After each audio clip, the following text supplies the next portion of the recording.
কি বাংলাদেশে গেলে তাই না বুঝলাম না বিষয়টা।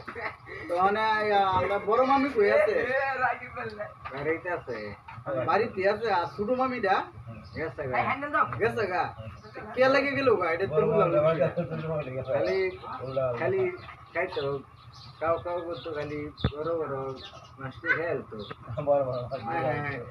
এটা করার ঘোরা করার বাচ্চা এটা নিয়ে পুষ্কুনি মেলা ফালাই আমাদের কোথায় খা তুই মাছই তো খাবি এটা ভালো করে খা কুদ্দু খাই তোর ভালো করে এটা খাওয়া চালাই না এরকম রূপ যদি আপনার এলাকায় থাকে তো অবশ্যই কমেন্টে জানাই দিবেন। ভালো থাকবেন, আল্লাহ হাফেজ।